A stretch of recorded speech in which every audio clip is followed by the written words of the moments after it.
भारतीय लोकसभा के चुनाव का 3 चरण पूरा हो गया, 4 चरण बाकी है।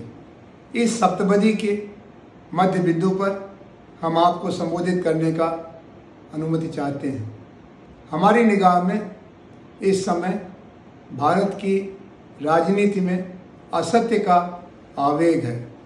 झूठ की ताकत पर लोगों को भ्रम में डालने की कोशिश हो रही है और ये अफसोस की बात है कि इस काम को छुटभैया नेताओं की बजाय खुद देश के राष्ट्र नायकों की जगह पर बैठे हुए लोग कर रहे हैं। अभी मैं आपसे 4 बातों की तरफ ध्यान दिलाना चाहता हूं और पूछना चाहता हूं कि इस तरह का असत्य आधार बना करके कोई सत्ता में अगर आएगा तो वो असत्य के मार्ग पर चलेगा या सत्य के मार्ग पर चलेगा? फिर सत्यमेव जयते जैसे जय घोष का क्या होगा? हमारा सामाजिक जीवन नीति और निष्ठा के आधार पर पुनर्गठित हो रहा है। इस राष्ट्र रचना में अनैतिकता की और असत्य की कोई जगह नहीं होनी चाहिए।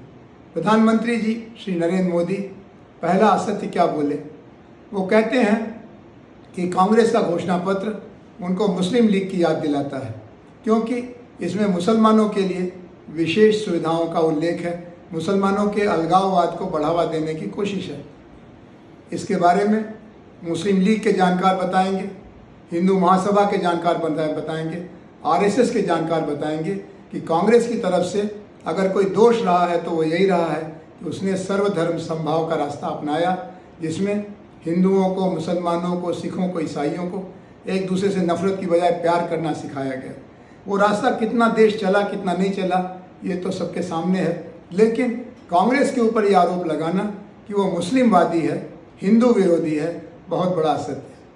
अब एक दूसरा असत्य सामने आया जिसमें कहा गया कि अगर कांग्रेस विजयी हुई तो साधारण लोगों के पास अगर 2 भैंस है तो 1 भैंस ले ली जाएगी, 2 मकान है तो 1 मकान ले लिया जाएगा, 2 गाड़ियां हैं तो 1 गाड़ी ले ली जाएगी। ये कहाँ पढ़ा आपने? इसका आधार क्या है? इसको पूछने का काम मीडिया का था, लेकिन मीडिया खुद संत्रस्त है। इनकी जो नीतियां हैं उनकी आलोचना करने का साहस नहीं करता और जो अन्य लोग हैं वो जरूर इस पर टिप्पणी कर रहे हैं। ये अच्छी बात है कि कांग्रेस के नेता भी इस बारे में बोल रहे हैं। एक तीसरा झूठ अभी पिछले 48 घंटे से सामने आया है कि भारत की सरकार की जानकारी के बावजूद देश के 2 बड़े घरानों ने अपने काले धन का एक बड़ा हिस्सा टेम्पो में भर करके, बोरों में भर करके कांग्रेस को पहुंचा दिया है। इसलिए अब कांग्रेस की सिट्टी पिट्टी गुम है। वो अंबानी और अडानी के बारे में नहीं बोल रहे हैं। ये ऐसा असत्य है जिसको बोलने वाला खुद शर्माएगा।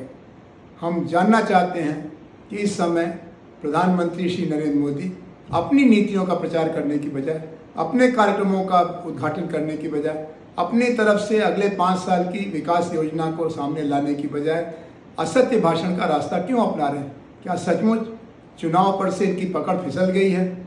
और क्या सचमुच अब सिवाय झूठ बोलने के कोई और रास्ता नहीं बचा है? आइए इस पर विचार करें और अपना निर्णय करें।